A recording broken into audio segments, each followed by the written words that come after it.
Hei, tervetuloa podcastini pariin. Tämä podcast käsittelee moniammatillista yhteistyötä työttömien terveystarkastuksessa. Minä olen Sari Hofrén, työskentelen Pohjois-Savon TE-toimistossa työkykykoordinaattorina ja samanaikaisesti opiskelen hyvinvointikoordinaattorin koulutusohjelmassa Savonia ammattikorkeakoulussa. Ennen TE-toimistouraani työskentelin yli 20 vuotta yksityisessä terveydenhuollossa työterveyshoitajana. Noiden vuosien aikana tein lukuisia ja taas lukuisia terveystarkastuksia.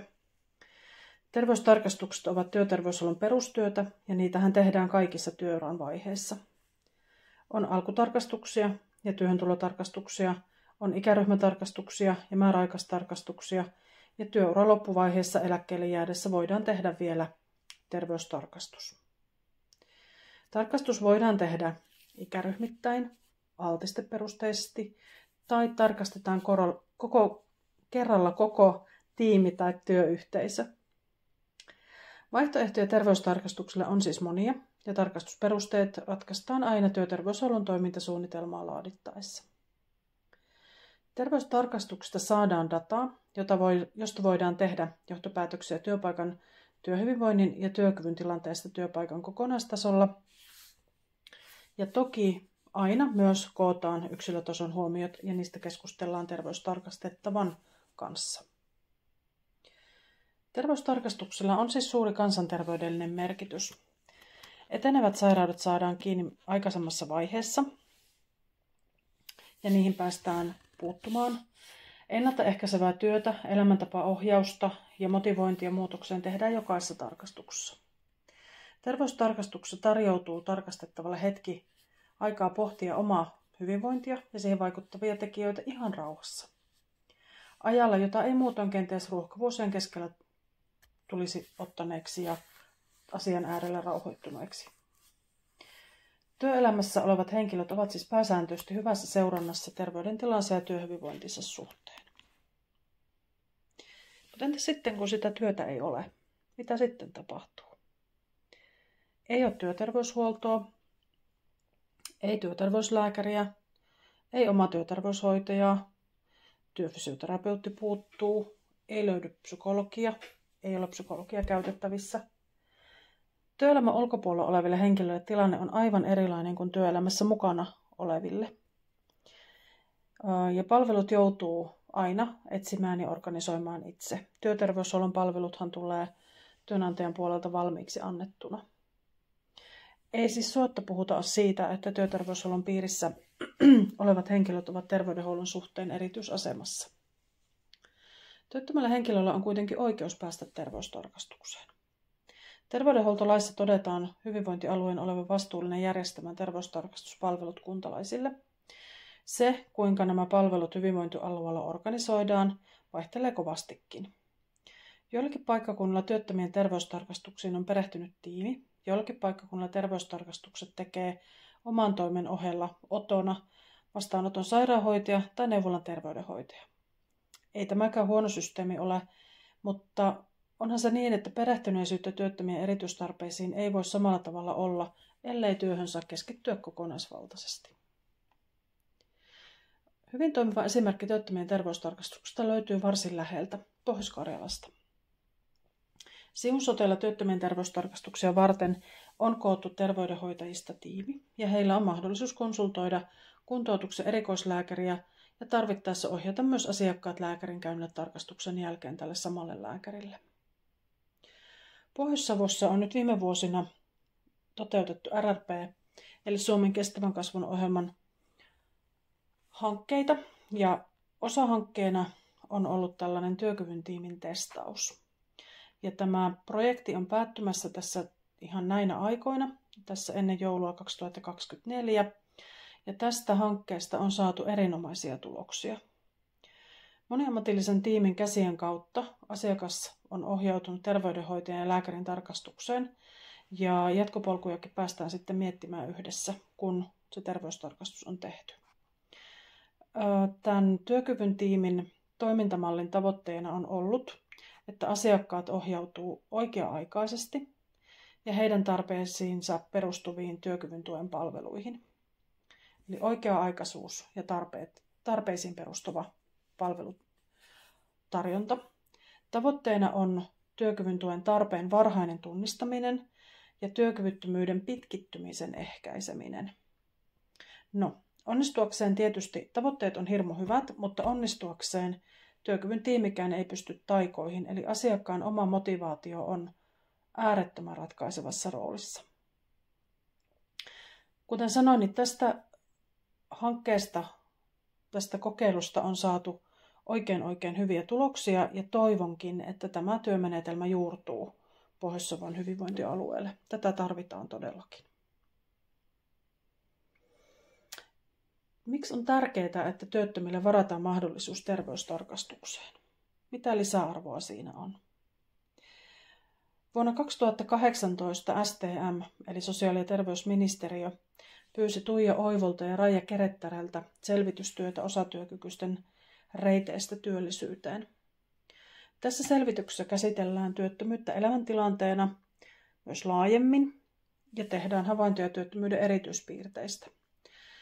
Työttömyys voi kohdata ketä tahansa meistä elämän varrella.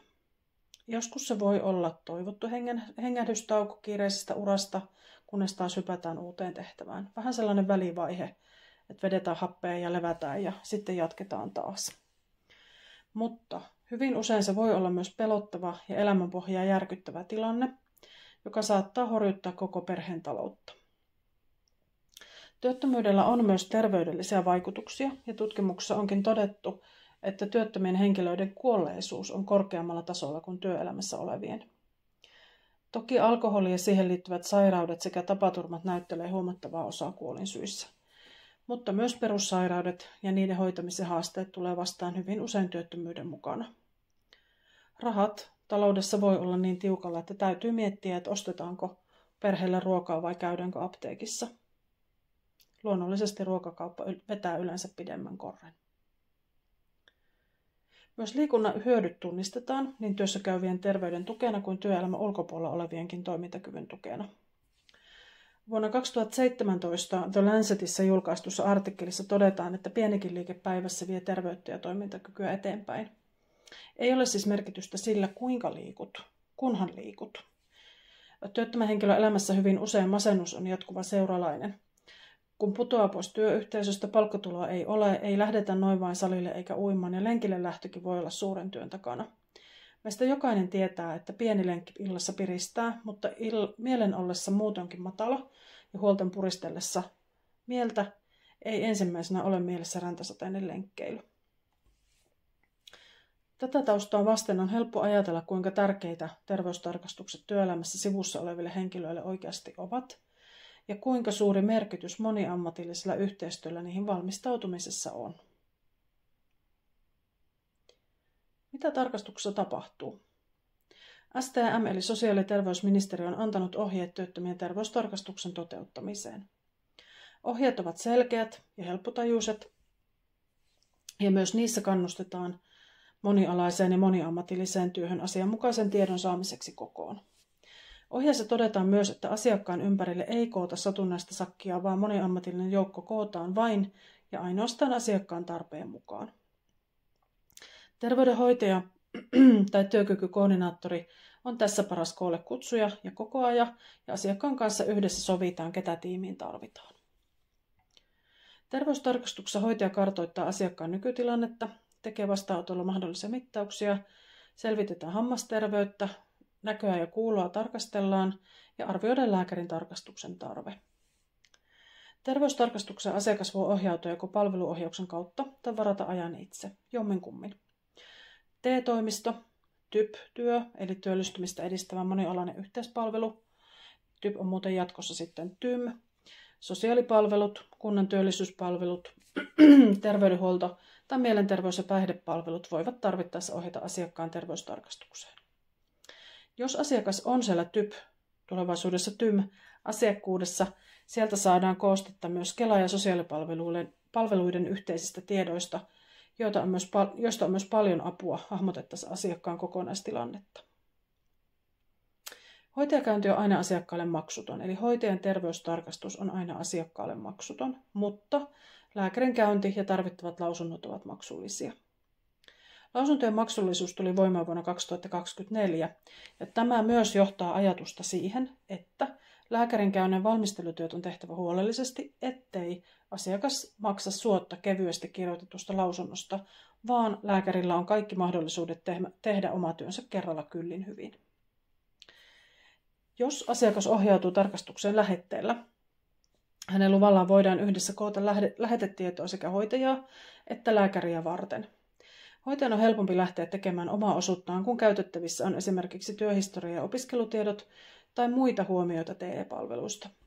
TE-palveluiden huomiot ja asiakkaan kanssa sovitut asiat meillä kirjataan asiakkaan työllistymissuunnitelmaan, ja asiakas itse toimittaa tämän hoitajalle nähtäväksi niin halutessaan. Lääkärin työ myös prosessissa helpottuu, kun valmistelutyöt on tehty huolella. Lääkäriä tarvitaan ilman muuta sairauslomatarpeen arvioon, sairauksien hoitoon, kirjoittamaan lausuntoa, kuntoutusta tai muuta etuutta varten ja ylipäätään sen lopullisen kokonaisarvion tekemiseen. Lääkärin on selkeämpi ottaa kantaa asiakkaan tilanteeseen, jos hänellä on kattavat tiedot. Ja kun kantaa-ottavuus saadaan perusteltua, mahdollisen etuuden myöntäjän on puolestaan selkeämpi tehdä oma työnsä ja päätökset kulloisessakin tilanteessa. Eli summa summarum, prosessin kaikki osat hyötyvät yhteistyöstä. Pohjois-Savon alueella esimerkiksi Varkauden seudulla on jo useamman vuoden ansiokkaasti toiminut MOTI-tiimi, eli moniammatillinen tiimi. Tähän tiimiin voidaan ohjata asiakkaita joko terveydenhuollosta, sosiaalityöstä, TYP-työstä, siis TYP-työstä tai TE-toimistosta. Kuka sitten ohjauksen tekeekään, hän myös ilmoittaa, ketä tapaamisen tarvitaan paikalle. Nämä keskustelut ovat olleet hedelmällisiä, kun samassa tilassa on lääkäri, hoitaja, Kelan edustaja, TE-toimiston edustaja sekä sosiaalityö. Mutta myös muita tarpeellisia tahoja voidaan paikalle pyytää. Ja myös tässä MOTI-tiimissä tulee muistaa se, että paikalla on vain tarvittavat osapuolet, ei kaikki kerralla, jos heitä ei tarvita. Tätä tiimiä voidaan käyttää esimerkiksi terveystarkastuksen jälkeen, kun tarvitaan yhdessä sopia asiakkaan jatkopolutuksesta. Tämä MOTI-tiimi toimii tällä hetkellä Varkaus-Leppävirta-Joroinen alueen lisäksi Kuopiossa Pyörön terveysasemalla ja Vesannolla. Työskentelymalli on oivallinen ja sen toivon myös leviävän muualle hyvinvointialueen kentällä.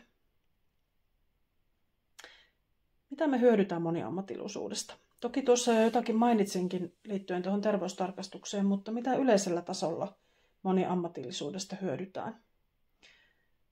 Kun asiakkaan asioita hoidetaan yhdessä, saavutetaan sillä paljon käytännön hyötyjä. Päällekkäisen työn osuus jää usein varsin vähälle tai sitä päällekkäisyyttä ei ole lainkaan. On myös tärkeää ymmärtää asiakkaan koko palvelukokonaisuus ja toimitaan yhteisen päämäärän tavoittamiseksi. Avoin vuorovaikutus yleensä lisääntyy ja tämä auttaa pitämään asiakasta keskiössä. Asiakkaan vuoksihan me näitä töitä tehdään. Kun sitten opitaan moniammatillisen tiimin sisäistä osaamisesta, oma tekeminenkin helpottuu, luottamus lisääntyy ja tällä on vaikutusta tekijöiden omaankin hyvinvointiin. Oma työhyvinvointi ei ole ollenkaan vähäinen asia, kun töitä ihmisten kanssa tehdään. Moniammatillisen toimintaan toki liittyy myös riskejä ja haasteita ihan siinä, missä kaikkeen muuhunkin ihmisten välillä tehtävään työhön. Vastaan voi tulla näkemyseroja, voipi olla muutosvastarintaa, epäluottamusta toisen ammattitaitoon ja valintoihin. Saattaa olla puutetta ihan resursseista, että ei vaan ole mahdollisuutta tehdä työtä hyvin, tai motivaatiovajetta, varsinkin jos sitä työpainetta on muutoin jo kylliksi, niin silloin voi tuntua, että tällaiset työttömien terveystarkastukset on kertakaikkisesti liikaa. Eikä meidän byrokratiakaan aina helpota yhdessä toimimista ja tiedon jakamista. Tätä tiedon jakamisen pulmaa voidaan toki helpottaa ja poistaa, kun käytetään valtakirjaa. Ja tämä tarkoittaa käytännössä sitä, että asiakkaalla on mahdollisuus antaa lupa käsitellä hänen omia asioitaan. Ja viime aikoina me ollaan tuolla TE-toimistossa käytetty Kelan Y100-lomaketta, ja se on varsin hyvä yleispätevä lomake, ja siihen voidaan yhdessä asiakkaan kanssa määritellä ne tahot, keiden kanssa saamme asiakkaan asioissa keskustella, ja minkä aikaa lupa on voimassa. Ja näiden valtakirjojen kanssa kannattaa aina muistaa se, että asiakkaalla on milloin tahansa mahdollisuus päättää valtakirjan voimassaolo. Vaikka hän olisi lähtökohtaisesti antanut vaikka puolen vuoden tai vuoden valtakirjan, niin minä hetkenä hyvänsä hän voi sen peruuttaa ja päättää sen voimassaolon. Joku aika sitten tässä juttelin Kuopion terveyskeskuksessa työttömien terveystarkastuksia tekevän terveydenhoitajan Arja Kuonanojan kanssa. Ja Arja on yksi osa minun omaa tiimiä, oikein tärkeä yhteistyökumppani meille TE-toimistossa. Ja kysyin sitten Arjalta, että mitä mieltä hän on moniammatillisesta yhteistyöstä omassa työssään. Ja Arja totesi näin, että se on kaiken perusta. Hän ei voisi toimia, ellei hänellä olisi meitä kaikkia siinä ympärillään. Hän sanoi näin, että kun me tehdään tätä yhdessä ja asiakas on siinä keskiössä ja hänen vuoksi tehdään töitä, niin se moniammatillisuus on suuri voimavara. Ja hän korosti myös sitä, että kun yhteistyö saadaan hiottua joustavaksi ja jouhevaksi, se palkitsee, ja tähän toki tarvitaan joskus sitä valtakirjaa, mutta esimerkiksi jos asiakas ohjautuu työttömien terveystarkastukseen hänelle TYP-TYM-asiakkuuden kautta, niin yleensä siellä kaikki nämä lupapoliittiset asiat on jo kunnossa, että niitä ei tarvitse erikseen huolehtia. Arja piti tärkeänä myös sitä, että asiakkaan ympärille ei koota turhia ammattilaisia, että otetaan mukaan vain heidät, joista on oikeasti asiakkaalle apua. Ja se, mikä on hyvin tärkeää, toki niin kuin ihan kaiken ihmisen kohtaamisen perusta, niin on se, että asiakasta muistetaan kunnioittaa. Eli tarkastettavaa arvostetaan, kohdellaan kunnioittavasti ja kuunnellaan hänen tarpeitaan. Ei asetuta yläpuolelle eikä luulla tietävämme hänen puolestaan paremmin, vaan hänen tarpeet ja toiveet on keskiössä. Mutta sitten myös se, että varjellaan hänen yksityisyyttä sillä tavalla, että vaikka siinä moniammatillisessa tiimissä on useita tahoja, niin mietitään huolella se, että kenelle siitä tarkastuksesta jaetaan tietoa ja mitä tietoa jaetaan. Arja muistutti myös siitä, että kun hoitaja ja lääkäri tekee sen oman työnsä moniammatillisen yhteenvedon jälkeen, niin tiedon tulee kulkea myös toiseen suuntaan. Eli kun he tekevät siitä terveystarkastuksesta palautteen, on tärkeää, että se palaute otetaan huomioon siellä palveluketjun toisessa päässä ja mietitään niitä oikeita suuntia sitten asiakkaan kanssa yhdessä siinä valossa, mitä siitä terveystarkastuksesta saadaan irti. Yhteenvetona voidaan siis todeta, että moniammatillinen yhteistyö on avain onnistumiseen. Huolella tehtynä, asiakasta arvostaen ja hänen tarpeitaan kuullen saadaan aikaiseksi terveystarkastus, jolla on vaikuttavuutta ja päästään käsiksi juurisyihin, jotka voivat vaikuttaa työttömyyden pitkittymiseen. Päästään siis estämään pitkittyminen, palautumaan työelämään ja osallisuuteen yhteiskunnasta. Voikin siis ajatella, että terveystarkastettava on aktiivinen toimija terveystarkastuksessaan ja näin ollen osa moniammatillista tiimiä oman elämänsä parhaana asiantuntijana. Tähän päättyy podcastini. Kiitos, että kuuntelit.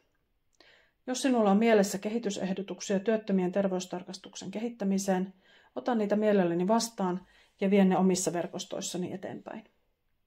Kiitos.